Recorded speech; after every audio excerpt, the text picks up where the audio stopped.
오늘 이 시간 함께 읽을 하나님의 말씀 창세기 4장 16절에서 24절까지의 말씀입니다.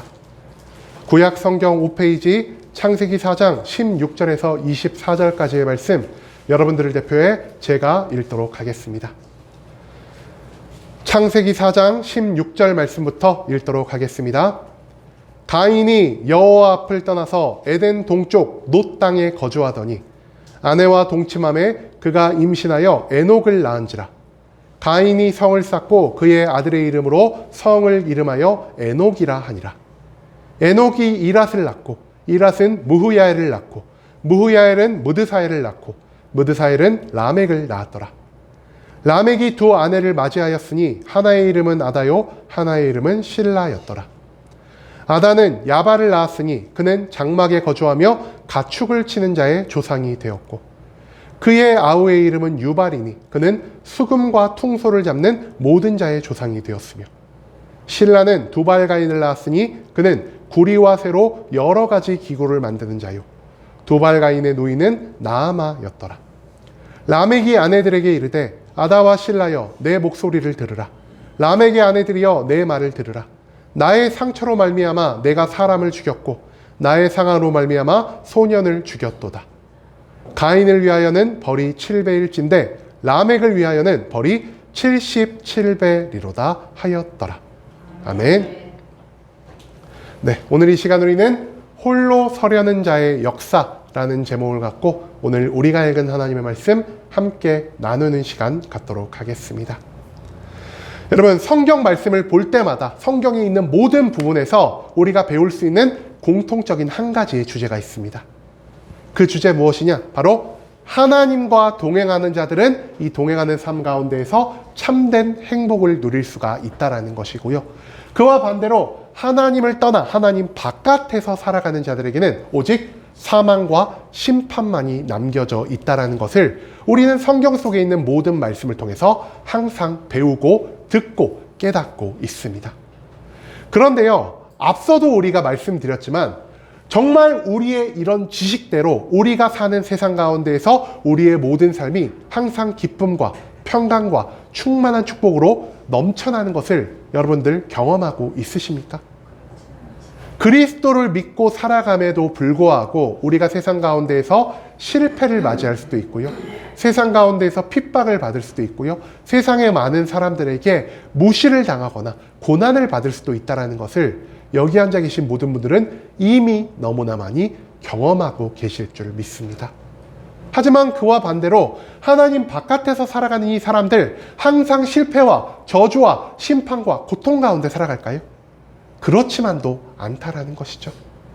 오히려 하나님을 믿지 않고 하나님이 정해두신 세상의 법칙과 규율을 어기면서 살아가는 그 사람들이요, 이 땅 가운데에서 훨씬 더 잘 사는 모습, 훨씬 더 성공하는 모습을 우리는 너무나 많이 발견하고 있다는 것입니다. 그렇기 때문에 교회 안에서는요, 역시 맞아, 하나님을 믿어야지, 하나님과 동행해야지, 그래야 우리가 축복받고 잘 살 수 있지라는 이런 생각을 일주일에 한 번 딱 가졌다가도 금방 밖에 나가면 우리의 생각이 변한다는 겁니다. 뭐야, 하나님을 안 믿어도 잘 살 수 있네, 하나님을 안 믿어도 축복을 받을 수 있는 것 같네, 하나님을 안 믿는 저 사람들이 훨씬 더 행복해 보이네라는 이러한 생각을 우리가 할 수 있다는 것이죠. 한마디로 우리가 교회 안에서 배운 이 모든 진리들이요, 세상 바깥으로 한 발자국 나가는 순간 와르르 무너져 내리는 이러한 것들을 우리가 너무나 많이 경험하고 있다는 것입니다. 그렇다면 우리는 과연 이 땅 가운데에서 어떤 삶을 살아야 하는 것일까요? 하나님을 믿어도 축복받지 못한 삶을 살아갈 바에야 오히려 하나님을 믿지 않고 내 마음대로 살다가 죽는 것이 낫다라는 이러한 선택을 우리가 해야만 할까요? 아니면은 그럼에도 불구하고 우리가 하나님을 끝까지 붙들고 나아가야만 하는 것일까요? 오늘 본문 말씀을 통해서 우리가 이러한 의문에 대한 해답을 온전히 발견해 나아갈 수 있기를 소망하겠습니다. 오늘 본문 말씀은요, 아벨을 살해한 다음 아담과 하와를 떠난 가인의 일대기, 그리고 가인의 후손들이 이 땅 가운데에서 어떤 영향을 미쳤는지에 대한 말씀을 우리에게 선포하고 있습니다. 여러분, 가인은요, 아담과 하와를 떠나, 그리고 하나님을 떠나 이 세상을 홀로 떠돌아다니면서 한 명의 여인을 만나 결혼을 하게 됐고요. 그 여인과 아이를 낳아 가정을 꾸리게 되었습니다. 그리고 그 가인의 아이들이요, 성경은 가인이 에녹을 낳고 에녹이 이랏을 낳고 이랏은 무후야엘을, 무후야엘은 무드사엘을, 무드사엘은 라멕을, 그리고 라멕은 이후에 3명의 아들과 1명의 딸, 즉 야발, 유발, 두발가일이라는 3명의 아들, 그리고 나아마라는 1명의 딸을 낳았다라고 기록하고 있습니다. 그런데요, 성경에서 굉장히 이게 특이한 겁니다. 왜냐하면 성경에 나오는 족보의 대부분은요, 하나님을 믿고 하나님의 뜻대로 살아간 자들의 족보만을 기록하고 있을 때가 훨씬 더 많기 때문이라는 것이죠. 그런데 방금 제가 가인이 어떤 삶을 살았다고 말씀드렸죠?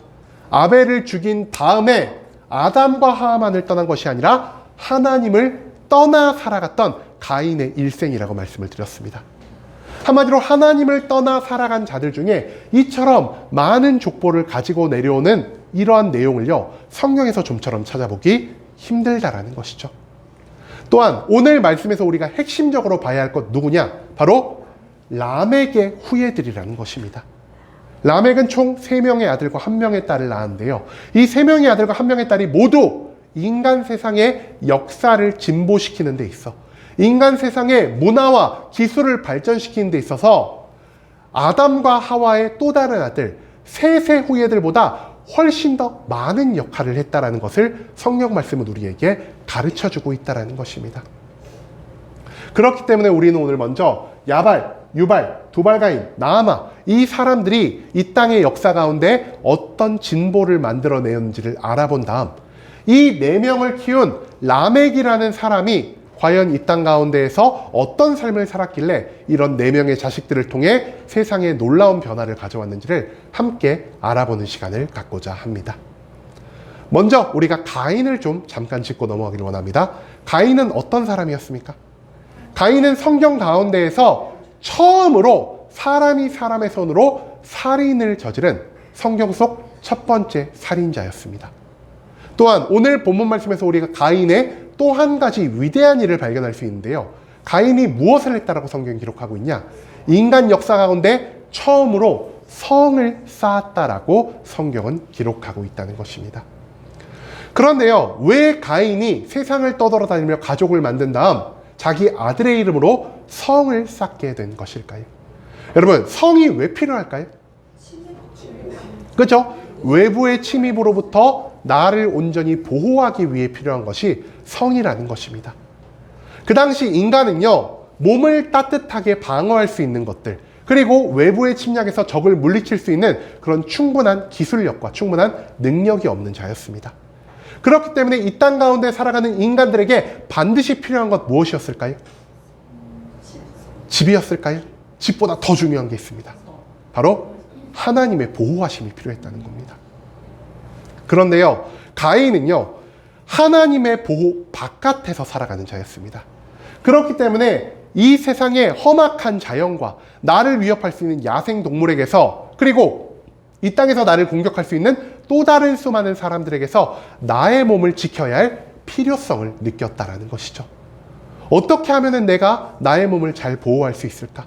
하나님의 도움이 없는 이 상황 가운데에서 어떻게 하면 나의 힘과 능력으로 나의 가족을 지키고 나의 후손을 번창시키고 나의 씨앗을 계속해서 이 땅 가운데 남길 수 있을까라는 이러한 생각을 가인이 하게 되었고요. 그 가인은요, 이런 여러 고심 끝에 맞다, 내가 돌을 가지고 흙을 가지고 두껍고 높은 성벽을 쌓는다면 그 누구도 이 성벽 안으로 침투하지 못할 것이요, 나는 이 안에서 내 가정들과 안락하게, 그리고 내 후손을 남기며 오래오래 살 수 있겠구나라는 이러한 생각을 하게 되었다라는 것입니다. 그리고 실제로 가인의 이런 생각이요, 가인의 삶 가운데에서 행동으로 옮겨졌고요. 그는 자신의 아들의 이름으로 꽤나 규모가 있는 성 하나를 완성할 수 있게 되었습니다. 그리고 그 성 안에서 가인은 자기가 생각한 대로 성 안에서 안전하게 살면서 많은 자손을 볼 수가 있었다라는 사실을 성경 말씀은 우리에게 알려주고 있다는 것이죠. 가인은 에녹을 낳고요, 에녹은 또 다른 자손을, 그리고 그 자손이 계속해서 흘러내려오다가, 그리고 오늘 본문 가운데서 우리가 가장 핵심적으로 봐야 할 라멕이라는 사람이 등장하게 됩니다. 그런데요, 이 라멕이라는 사람은 등장부터 조금 특별하게 등장을 합니다. 여태껏 가인의 후예들을 성경에서 어떻게 표현했냐면요, 누가 누구를 낳고 누가 누구를 낳고 누가 누구를 낳고 이렇게만 표현을 하다가 라멕에 와서 어떻게 표현을 했을까요, 성경이? 라멕은 신기하게요, 아내를 몇 명이나 두었다고요? 2명이나 두었습니다. 첫 번째 아내의 이름은 아다였고요, 두 번째 아내의 이름은 실라였다라고 합니다. 그리고 이 아다라는 부인을 통해서는 야발과 유발이라는 2명의 아들을 얻었고요, 그리고 실라라는 여인을 통해서는 두발가인이라는 아들, 나아마라는 딸을 얻었다라는 것입니다. 그리고 앞서도 말씀드렸듯 이 람에게 4명의 아들, 딸들은요, 인간 역사상에 있어서 굉장히 놀라운 발전을 이룰 만한 놀라운 것들을 만들고 놀라운 것들을 정착시켰다라고 성경은 기록하고 있다라는 것이죠. 그렇다면 이 4명이 각각 어떤 일을 했는지 우리가 그것을 먼저 차근차근 한번 알아보는 시간 갖도록 하겠습니다. 먼저 람에게 첫 번째 아들 야발이라는 사람이 나옵니다. 성경은요, 이 사람이 장막을 치고 목축을 했던 사람이라고 기록하고 있습니다. 장막을 치고 목축을 했다는 것은요, 정확히 말하면 이 사람이요, 모든 가축을 치는 유목민의 조상이었다라는 것입니다. 여러분, 그런데요, 이 야발이라는 사람이 처음으로 양과 소를 키우던 사람이었을까요? 야발 전에 누가 양을 키우던 사람이었을까요? 가인은 농사를 짓는 사람이었죠. 그죠? 가인의 동생이었던 아벨이 양을 키우던 사람이었죠. 근데 성경은요, 모든 유목민들의 조상이 아벨이라고 하지 않고요, 야발이라 부르고 있습니다. 왜 이런 차이가 나는 걸까요? 이유는요, 아벨은 한 군데에서 정착을 하면서 양이나 소를 키우던 사람이었습니다. 그런데 야발이라는 사람, 유목민 혹시 뜻 뭔지 아십니까? 유목민들은 한 군데서만 계속 있는 게 아니라 물이 있는 곳을 찾아, 그리고 풀이 있는 곳을 찾아 여기저기 옮겨 다니는 사람이었다는 것이죠. 그런데요, 유목민들이 옮겨 다니려면 뭐가 없어야 될까요? 가인의 후손들이 어디서 살았다고요? 성 안에서. 근데 유목민들은 어떤 사람들이라고요? 성을 떠나서 바깥으로 자기 마음대로 돌아다니는 사람이었다는 겁니다. 그런데 가인이 아까 성을 왜 쌓았습니까? 외부의 침입으로부터, 야생 짐승으로부터, 거칠은 자연 환경으로부터 나를 보호하기 위해 쌓은 것이 성이었다라는 것이죠. 그런데요, 야발이라는 사람은요, 가인보다 훨씬 더 강하고 담대하고 능력이 뛰어났던 사람이었던 것 같습니다. 이 사람은요, 나는 우리 조상이 만든 성벽에 의지하지 않고 살아갈 거야. 나는 성벽 없이도 충분히 살아남을 수 있고, 나는 성벽 없이도 이 땅 가운데에서 내 처자식들을 먹여 살릴 수 있어라는 이러한 강한 마음가짐을 가지고 있었고요, 이런 확실한 능력을 가지고 있었다는 것입니다. 그리고 그는 이런 자신감, 이런 능력을 바탕으로요, 실제로 유목민족의 삶은 온전히 완성시킨, 유목민이라는 개념을 이 땅 가운데 처음 정착시킨, 한마디로 굉장히 뛰어난 능력을 보인 사람이었다는 사실을 우리가 생각해 볼 필요가 있다는 것이죠. 여러분, 그런데요, 야발의 삶 가운데 빠진 것이 하나가 있습니다. 무엇이 빠졌을까요? 그죠? 그들도 그의 조상 가인과 마찬가지로 하나님을 온전히 의지하지를 않았다는 것입니다. 야발이 의지한 것 무엇이었습니까? 야발은요, 오직 나의 능력, 물을 찾을 수 있고 풀을 찾을 수 있고 외부의 위협으로부터 우리의 가축들과 우리의 가족을 지킬 수 있는 나의 힘과 능력을 야발은 온전히 신뢰하고 있었다는 것입니다. 그렇기 때문에 야발은요, 하나님을 믿지 않았고요, 하나님의 뜻대로 살아가지 않은, 곧 우리가 오늘 주보에 쓰여 있는 설교 제목에 따르면은 하나님을 떠나 홀로 선자로서 이 땅 가운데 살아간 첫 번째 사람이었다 할 수 있다는 것입니다. 그렇다면 야발의 동생이었던 유발, 이 사람은 또 어떤 사람이었을까요? 이 사람은요, 성경 가운데에서 모든 악기를 연주하는 사람의 조상이었다라고 성경이 기록하고 있습니다. 이런 사람이요, 어디에 정착을 합니다. 정착을 한 다음에 삶이 안정이 되고요, 내가 먹고 살 수 있을 만큼 충분한 돈벌이가 생기기 시작합니다. 그러면 사람이 그 다음에 찾는 건 무엇일까요?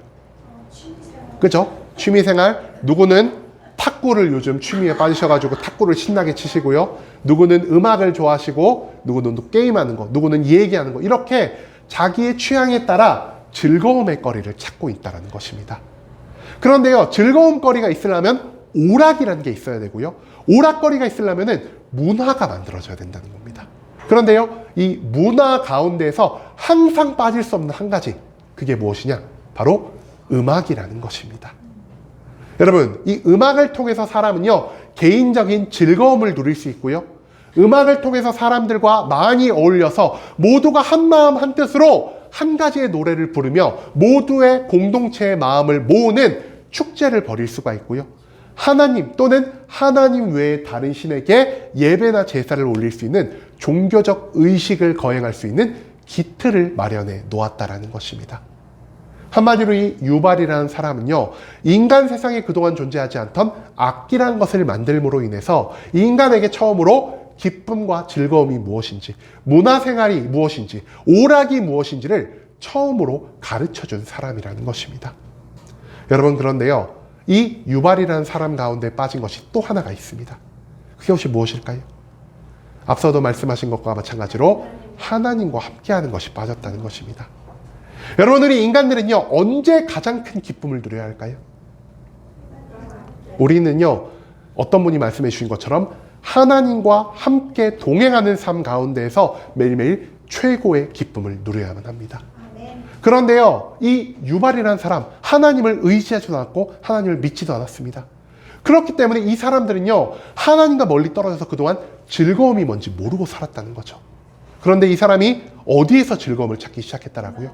하나님이 아니라 하나님 바깥에서 자기의 지혜와 지식으로 만들어낸 음악을 통해 즐거움을 찾기 시작했다라는 것입니다.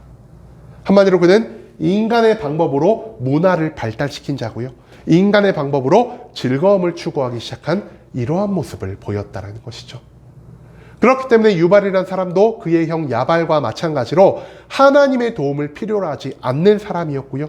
나의 힘과 능력으로 즐거움을 만들어가며 하나님을 믿지 않고 하나님의 뜻대로 살아가지도 않은 오늘 본문의 제목과 마찬가지로 하나님을 떠나 홀로 선 두 번째 사람이 될 수가 있었다는 것입니다. 자, 이제는 첫 번째 부인인 아다의 두 명의 아들에 대해 나눴으니 두 번째 부인인 실라의 한 명의 아들, 한 명의 딸이 어떤 일을 했는지를 우리가 또 함께 나눠볼 필요가 있을 것 같습니다. 실라의 아들이었던 사람은요, 두발가인이라는 이름을 가지고 있고요. 이 사람은 무엇을 한 사람이었냐? 금속으로 각종 도구를 만든 사람이었다라고 성경은 기록하고 있습니다. 여러분, 그런데요, 금속으로 도구를 만들고 금속으로 무기를 만드는 그 순간부터 인간의 역사가 어떻게 될까요? 인간의 역사가 이전과는 비교할 수 없을 만큼 엄청나게 빠르게 진화를 하기 시작합니다. 여러분, 옛날에 혹시 호미질 같은 거 해보셨나요? 호미질 같은 거, 여러분, 근데 홈이 뭘로 만들어졌죠? 쇠로 만들어져 있죠? 그러니까 쇠로 만들어져 있어서 땅을 그걸로 하루 종일 파고 1년을 파고 2년을 파도 호미가 멀쩡하죠? 호미를 나무로 만들었다라고 생각을 해봅시다. 땅이 잘 파질까요? 몇 번 파지다가 부러지고 또 만들려면 만드는 시간이 또 들고 만드는 노력이 더 들고 그래가지고 나무로 뭘 만들거나 돌로 뭘 만들거나 인간이나 동물의 뼈로 무언가를 만들면은 우리가 그것으로 오랫동안 도구를 효율적으로 사용할 수가 없다는 것입니다. 하지만 굴이나 동이나 철 같은 걸로 쟁기를 만들고 도끼를 만들고 호미를 만들고 그러면은 우리가 그것으로 훨씬 더 많은 생산력의 상승을 만들어낼 수 있을 것입니다. 무기는 어떻습니까? 여러분, 나무 몽둥이로 사람을 때리는 게 빨리 죽을까요? 아니면 창이나 칼 같은 쇠로 사람을 팍 찌르거나 싹 베는 게 훨씬 더 빨리 죽일까요? 금속으로 만든 무기를 가지고 사람을 공격하는 것이 사람을 훨씬 더 빨리 죽일 수 있고 더 큰 전쟁에서 더 빠르게 전쟁을 할 수 있는 방법이라는 것입니다. 한마디로 이 두발가인이라는 사람이 금속으로 도구를 만들고 무기를 만들었기 때문에 사람들은 이 세상 가운데에서 훨씬 더 많은 곡물을, 훨씬 더 많은 잉여 산물을 만들어낼 수가 있었고요. 그리고 금속재 무기가 발달함에 따라서 인간의 전쟁도요, 훨씬 더 한 번에 많은 사람을 죽일 수 있는 전쟁의 역사로 발전할 수 있게 되었다는 것입니다. 여러분, 그런데요, 이런 인간의 발전이요, 하나님을 중심으로 발전한 것이 아니라 인간이 만들어낸 도구를 중심으로 발전을 했기 때문에 여기서 어떤 문제가 발생하게 되냐? 이 도구로 인해 하나님이 인간에게 명령받은 너희가 자연을 보호하고 너희가 자연을 다스리고 너희가 자연을 관리하라라는 말을 인간이 어겨가면서 훨씬 더 빠르고 훨씬 더 자기 마음대로 자연을 훼손하기 시작했고요. 하나님이 이 세상 모든 것을 더한 것보다 귀하게 여기는 인간의 생명을 너무나 쉽게 빼앗아갈 수 있는 환경이 만들어졌다라는 것입니다.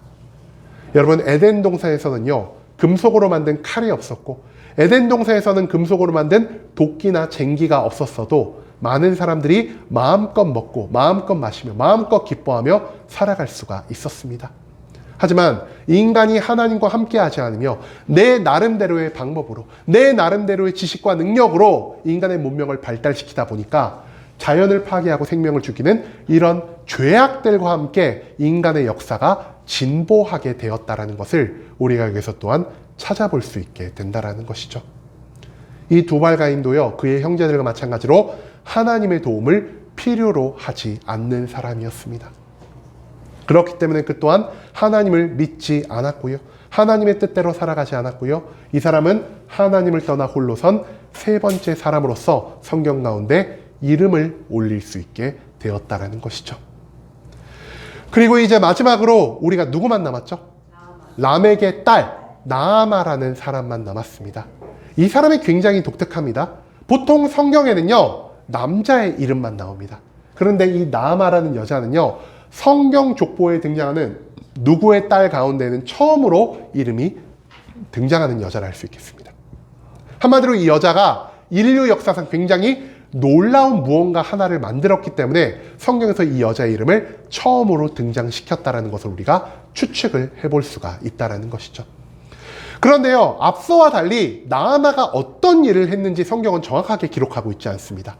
야발은 유목민들의 조상이었고요, 유발은 악기를 연주하는 사람들의 조상이었고, 두발가인은 금속으로 무언가를 만드는 사람의 조상이 되었는데요, 나아마는 어떤 것의 조상이 되었다는 거 성경이 기록하고 있지 않다라는 것이죠. 하지만 우리는요, 이 나아마라는 이름 자체에서 이 나아마가 어떤 일을 했는지를 추측해 볼 수 있는 단서를 찾을 수 있게 된다는 것입니다. 나아마라는 이름은요, 아름답다, 즐겁다, 달콤하다라는 뜻을 가지고 있습니다. 그래서 이러한 뜻을 기반으로 해가지고 성경학자들이 나아마라는 사람을 열심히 연구해 본 결과 이 사람이 대부분 두 가지 일을 했을 것이다라고 추측을 한다라고 합니다. 여러분, 아름다움과 즐거움과 달콤함, 그리고 여자라는 성별이 섞입니다. 그러면은 어떤 일을 한 사람이라고 우리가 생각을 할 수 있을까요? 그죠? 이 사람이요, 최초의 인류 역사상 성매매를 시작한 여자라고 추측을 할 수가 있다는 것이죠. 또한 우리가 뭘 발견할 수 있냐? 아름다운 것이 곧 즐거움이 된다는 겁니다. 여러분, 이전까지는요, 하나님이 사람을 바라보실 때 하나님은 어디를 바라보신다 그러죠? 사람은 외면을 보거니와 하나님은 중심을 보시는 분이십니다. 한마디로 하나님을 중심으로 살아가는 사람들 가운데에서 우리가 무엇을 아름다움으로 봐야 하냐? 저 사람이 하나님과 함께하는 삶을 살아가고 있구나. 저 사람이 하나님의 뜻대로 살아가는 삶을 살아가고 있구나. 저 사람은 정말 아름다운 사람이다라는 것을, 즉 하나님과 얼마나 함께하고 있는지, 하나님의 뜻을 얼마나 쫓아가는지가 우리 인간에게 있어서 이전까지는 아름다움의 기준이었다라는 것이죠. 그런데 이 나아마라는 여자가요, 무엇을 만들어냈죠? 아니, 더 이상 하나님의 뜻대로 살아가는 것이 아름다운 게 아니야. 나처럼 예쁘게 생긴 여자가 아름다움과 즐거움, 미의 기준이 되어야 되라는 이 외모 지상주의를 처음으로 확립한 사람이 바로 이 나아마가 될 수 있다는 것이죠. 여러분, 그런데요, 하나님이 부부간에만 나눌 수 있게 만들어진 이 성스러운 잠자리라는 것을 물건을 사고 파는 듯이 성매매하는 것, 하나님이 기뻐하시는 일을 할 수 있을까요? 하나님은 절대로 이것을 기뻐하지 않으십니다. 또한 사람의 내면, 사람의 중심, 하나님과 함께하는 삶을 바라보지 않고 오직 사람의 외모 그 자체만을 바라보고 사람을 평가하고 사람의 급을 나눈 것을 하나님 과연 기뻐하시는 분이실까요? 절대로 그렇지 않다라는 것이죠. 한마디로요, 이 나아마라는 여인은요, 그동안 인간의 역사에 존재하지 않던 새로운 방식으로 죄악을 창조한 여인이고요, 새로운 방식으로 새로운 기준을 만들어내어 새로운 방식의 즐거움을 추구한 여인이라 할 수 있다는 것입니다. 여러분, 앞서도 언급드렸지만 미의 기준, 아름다움의 기준, 즐거움의 기준이 모두 무엇이 되어야 하겠습니까? 모두 하나님 한 분이 되어야 한다는 것입니다.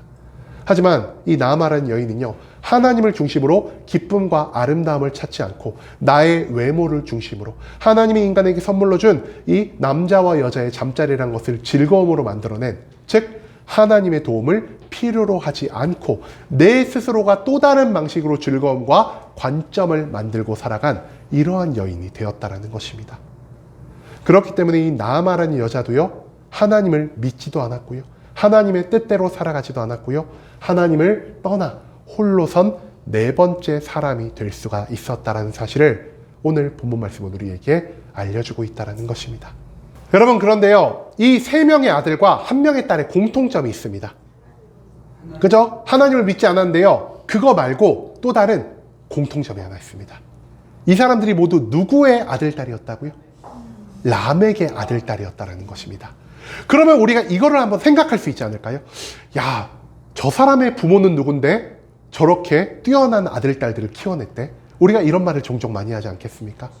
그렇기 때문에 우리는요, 이 네 명의 자식을 키워낸 라멕이 과연 어떤 사람이었길래 이렇게 모두 하나님을 떠나 살아가는, 그리고 인류 역사에 지대한 공헌을 한 네 명의 자식들을 키워낼 수 있는지를 한 번 또 찾아볼 필요가 있을 것 같습니다.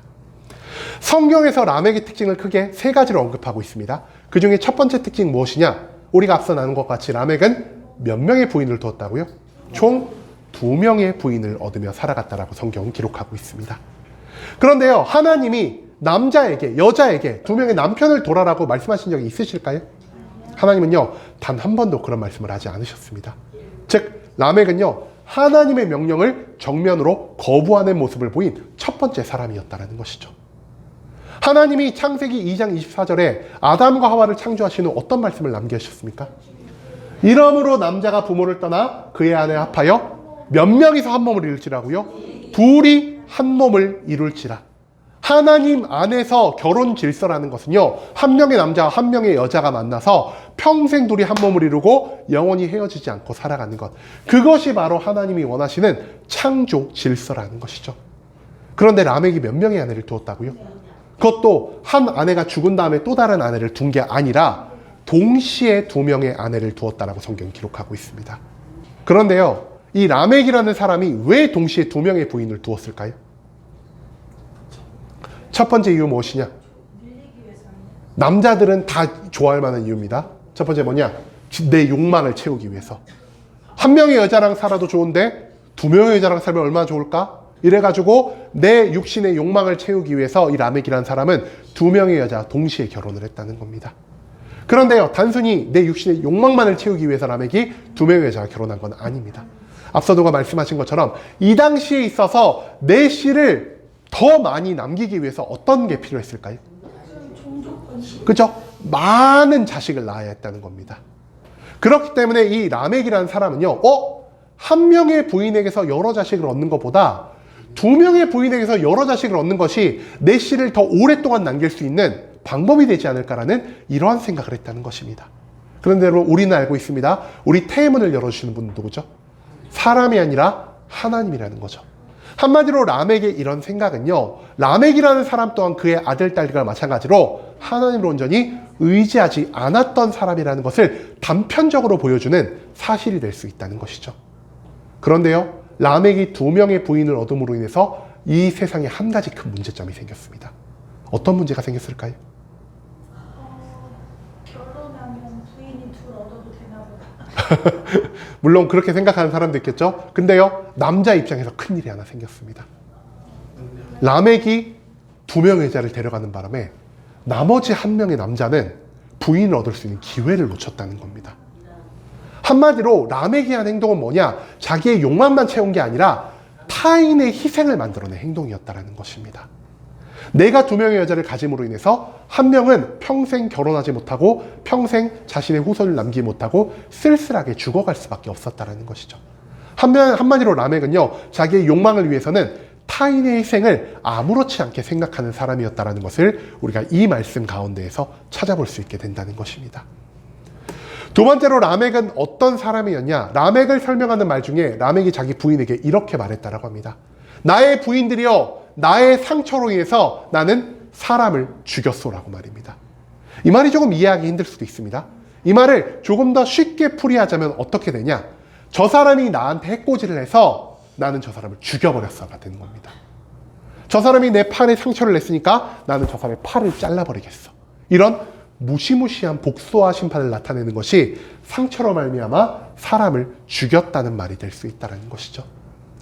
문제는요, 람에게 이러한 행동이 하나님이 정하신 복수의 방법을 정면으로 반박하는 방법이었다는 것입니다. 우리가 성경 공부할 때 출애굽기에서 뭘 배웠죠? 출애굽기 21장 23절 25절 말씀에서 성경 이렇게 기록합니다. 그러나 다른 애가 있으면 갑되 생명은 생명으로, 눈은 눈으로, 이는 이로, 손은 손으로, 발은 발로, 된 것은 된 것으로, 상한 것은 상한 것으로, 때린 것은 때림으로 갚을지라. 그래서 우리가 이거 좀 어려운 말로 동태복수법이라 그래가지고 이 소리를 딱 들으면 생선부터 생각나시는 분들도 있을지도 모르겠습니다. 그런데요, 하나님이 정한 복수의 방법 무엇이죠? 너희가 너무 억울하고 도무지 못 참겠으면은 너가 딱 피해를 본 것까지만 복수해라. 왜냐? 사람은요, 복수를 할 때 눈이 확 돌아가 버립니다. 내가 피해를 본 것 이상으로 저 사람에게 고통을 주려 한다는 것이죠. 하지만 하나님이 정하신 복수의 방법 무엇이라고요? 너가 한쪽 팔을 잘렸으면 상대방의 한쪽 팔만 잘라라. 그리고 나머지의 모든 심판은 누구한테 맡기는 거라고요? 하나님께 모두 맡겨드리라는 것입니다. 그날의 라멕이 지금 어떠한 모습을 보이고 있습니까? 라멕은요, 나는 상처만 입었지만 나는 쟤를 죽여버렸어라는 말을 하고 있다는 것입니다. 한마디로 라멕은요, 자신의 고통은 굉장히 소중한 것으로, 자신의 고통은 굉장히 치명적인 것으로 보지만 타인의 고통은 나의 고통보다 못한 것으로 생각하는 그러한 모습을 보인 자였다는 것이죠. 또한 이 라멕이라는 사람은요, 자기의 만족을 위해서 하나님이 정한 기준 이상의 것으로 복수와 심판을 행하며 살아간 자였다는 것입니다. 그리고 무엇보다 중요한 건 라멕은요, 하나님께 자신의 복수와 자신의 심판을 온전히 맡겨드리지 못하고 오직 나의 힘과 능력으로, 내가 가진 것으로, 내 기분에 따라서 모든 복수와 심판을 만들고자 하는 그러한 모습을 보인 사람이었다는 사실을 우리가 또한 생각해 볼 필요가 있다는 것입니다. 여러분, 내 고통은 정말 심각한 고통이고요, 타인의 고통은 심각하지 않은 것, 타인은 고통받아도 돼, 이렇게 하는 거 우리가 네 글자로 뭐라 그럴까요? 우리가 옛날에 한참 많이 썼던 단어 있습니다. 그죠? 내가 하면 로맨스, 남이 하면 불륜, 성경 최초의 내로남불이 여기 나옵니다. 나의 고통은 끔찍한 거, 타인의 고통은 아무런 의미가 없는 것. 한마디로요, 이 라멕이라는 사람은 이중적인 잣대를 가지고 하나님을 대신해 내가 심판자가 된 이러한 모습을 보였던 사람이었다는 사실을 우리가 또한 이 말씀 가운데에서 찾아볼 수 있게 된다는 것입니다. 마지막으로 라멕의 세 번째 특징, 제가 이거 글씨를 잘못 적었습니다. 죄송합니다. 라멕은요, 70배가 아니라 77배입니다. 제가 7자를 하나 덜 적었습니다. 죄송합니다. 라멕은요, 가인은 7배로 벌을 받는다고 하였지만 나한테 잘못한 놈들은 77배로 복수해 줄 거야 라는 이런 말을 선포한 사람이었습니다. 여러분, 그런데요, 7배의 심판을 내리겠다는 거 누구의 말이었습니까? 하나님이요, 가인에게 주신 말이었습니다. 가인이요, 아벨을 죽인 다음에 아벨을 죽인 것을 하나님 앞에 숨깁니다. 그리고 하나님이 가인을 질책하십니다. 내 아우의 피가 땅에 흐르면서 나에게 너가 아우를 죽였다고 고하고 있는데 왜 너는 내 앞에서 너가 아우를 죽였다는 것을 감추고 있니? 내가 너의 이마에 표를 받게 할 거야. 너는 평생 땅 위를 유리하는 자가 될 거야. 하지만 너를 죽이는 자는 하나님에게 7배의 벌을 받을 거야 라는 이것을 하나님이 가인에게 주시는 마지막 자비로 베풀어 주셨다는 것입니다. 그런데요, 이 말씀이 어디서 나오냐? 창세기 4장 15절에 나온다는 거죠. 여호와께서 그에게 이르시되 그렇지 아니하다. 가인을 죽이는 자는 벌을 7배나 받으리라 하시고 가인에게 표를 주사 그를 만나는 모든 사람에게서 죽임을 면하게 하시니라. 여러분, 이 7배는요, 징계의 7배입니까? 자비의 7배입니까? 자비를 베풀기 위한 7배였다는 것입니다. 그런데요, 라멕의 77배는 어떤 것을 위한, 자비를 위한 것이 아니라 징계를 위한 것이었다는 거죠. 한마디로 라멕은 말합니다. 너희 가인 알고 있지? 가인을 해야 하는 자는 하나님이 7배나 벌을 주신다 그랬는데 내가 너희를 심판하고 내가 너희를 징계하는 거는 하나님의 심판하고는 비교도 안 돼. 나는 너희를 77배로 복수해 버릴 거야. 한마디로 라멕이라는 사람은요, 주변에 있는 모든 사람들에게 자신을 공포스럽게 여기도록 공포 위주의 통치를 한 사람이라 할 수 있다는 것이죠. 너희들이 나에게 조금이라도 위해를 가해봐. 나는 너네를 완전히 멸망시켜버릴 거야. 내 몸에 티끌 하나만한 상처라도 나봐. 나는 너와 너의 가족들을 완벽하게 다 죽여버릴 거야. 라는 이러한 말을 하면서요, 사람이 하나님을 두려워하는 것이 아니라 누구를 더 두려워하게 만들었습니까? 라멕을 더 두려워하게 만들었다는 것입니다. 여기 가운데서 더욱 큰 문제는요, 하나님이 우리 인간을 만드시면서 우리에게 명령하신 이웃 사랑의 모습이라는 게 완전히 사라져버리게 된 것이고요. 많은 사람들이 하나님보다 라멕을 더 두려워하게 만든, 즉 하나님 보시기에 악한 모습을 만들어낸 것이 바로 이 라멕의 삶이었다라는 사실, 그것을 또한 우리가 오늘 이 본문 말씀 가운데에서 찾아볼 수 있게 된다는 것입니다. 여러분, 오늘 우리는요, 가인의 후손들, 특히 가인의 후손 가운데 라멕의 가족이 인류 역사 가운데 얼마나 놀라운 발전을 만들어냈는지에 대해 배울 수 있게 되었습니다. 그리고 우리는 이것을 통해서 이런 생각을 한번 해볼 수 있을 것 같습니다. 과연 인간들이 하나님을 떠나 살아갈 수 있을까라는 생각 말입니다. 가인의 후예들의 이야기를 보고 라멕의 가족들의 이야기를 보면은 우리가 여기에 어떻게 답할 수 있을까요? 맞아. 하나님을 떠나서도 우리는 살아갈 수 있어. 하나님을 떠나서도 생육할 수 있고 번성할 수 있고 성공할 수 있는 가능성을 우리는 라멕의 가족들을 통해서 발견했어라고 우리가 이렇게 충분히 생각을 할 수가 있다는 것이죠. 실제로 성경은요, 라멕의 가족들이 목축과 문화와 도구 그리고 새로운 관점과 즐거움을 만들어내 지대한 공헌을 했다라는 것을 인정하는 모습을 보입니다. 그런데요, 큰 문제가 있습니다. 이 모든 가족들이 누구의 자식들이었다라고요? 라멕의 자식들이었고요. 라멕이 만들어 놓은 환경, 라멕이 만들어 놓은 분위기 가운데에서 이러한 역사의 발전을 만들어 냈다라는 것입니다. 그런데 라멕이 어떤 사람이었다라고요? 나의 것은 소중히 여기고 남의 것은 하찮게 여기는 사람. 나는 귀한 사람이고 남은 별 볼 일 없는 사람.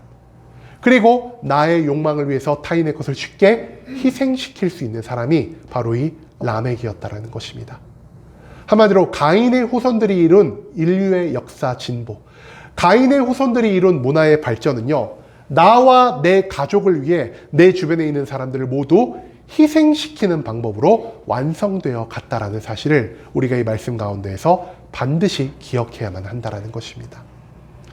한마디로 이 가인의 후예들은요, 다른 이들을 신경 쓰지 않고 오직 나만 잘 살면 돼, 역사만 발전하면 돼, 나중에 많은 사람들이 나를 위대하게 기억해 주기만 하면 돼 라는 이러한 생각을 가지고 인류를 진보시킨 그러한 사람들이었다는 사실을 우리가 절대로 잊지 말아야 할 것입니다. 여러분, 하나님 바깥에서요, 역사의 발전, 문명의 발전은 일어날 수 있습니다. 하지만 문명의 발전 가운데 치명적인 결함 한 가지가 있으니 바로 소수의 사람들, 라멕의 가족들만을 위해서 그 외에 라멕 바깥에 있는 수많은 사람들이 희생을 강요당했다는 것입니다. 한마디로 이 발전은요, 수많은 사람들의 피 위에 세워진 발전이고요. 여러분, 소수만 유익을 얻고 대다수가 희생을 한다는 것은요, 우리도 누가 될 수 있다는 겁니까? 우리도요, 라멕과 같은 사람들의 희생양이 될 수 있다라는 이러한 생각을 우리가 해야만 한다라는 것이죠. 하나님 바깥에서 이루어진 인간의 발전은요, 소수의 행복을 위해 대다수의 사람들이 불행을 감당하는 방식으로 이루어졌다라는 사실을 오늘 본문 말씀은 우리에게 가르쳐주고 있습니다. 여러분, 그런데요, 소수의 행복, 소수의 유익을 위해 우리 같은 대다수의 사람들이 피해를 입는 것, 이것이 우리가 원하는 역사의 발전입니까? 이것이 우리가 원하는 문명의 발전이냐는 것입니다. 그 누구도요, 내 희생, 내 피값 위에 문명이 발전하고 역사가 발전한다는 것을 요구받았을 때 그 누구도 그것을 기뻐하고 즐거워할 수가 없다라는 것이죠. 하지만 하나님 안에서 인간이 발전한다면 어떤 일이 생길까요? 하나님은요, 절대로 소수의 희생을 원치 않으시는 분이시고요, 모든 사람이 하나님에서 행복한 삶을 살아갈 것을 원하시는 분이라는 사실, 이것을 우리가 또한 기억할 수 있기를 소망합니다. 대표적으로 우리가 하나님 안에서 발전한 인간사의 모습 무엇이 있을까요? 첫 번째는 에덴 동산이 있겠고요, 두 번째는 초대 교회의 모습이 그러했다라는 것입니다. 여러분, 초대 교회의 모습 성경에서 어떻게 기록하고 있을까요? 사도행전 2장 44절에 47절 말씀 보면은 성경은 이렇게 말하고 있습니다. 믿는 사람이 다 함께 있어 모든 물건을 서로 통용하고 또 재산과 소유를 팔아 각 사람의 필요에 따라 나누어 주며 날마다 마음을 같이하여 성전에 모이기를 힘쓰고 집에서 떡을 떼며 기쁨과 순전한 마음으로 음식을 먹고 하나님을 찬미하며 온 백성에게 칭송을 받았다. 여러분, 이 예배 공동체 가운데에서도요, 잘 사는 사람들이 있고 못 사는 사람들이 있었습니다. 그런데요, 하나님 안에서 그들이 하나가 되었을 때 어떤 일이 벌어졌더라고요? 모든 사람들이요, 물건을 서로 내어놓고요, 나의 것을 팔아서 필요한 사람들에게 더해주는, 즉 모두가 모두를 위해서 희생하고 헌신함으로 모두를 기쁘게 하는 완벽한 공동체가 세워졌다라는 것입니다. 그리고 이 공동체 가운데 놀라운 일이 또 어떤 일이 일어나냐?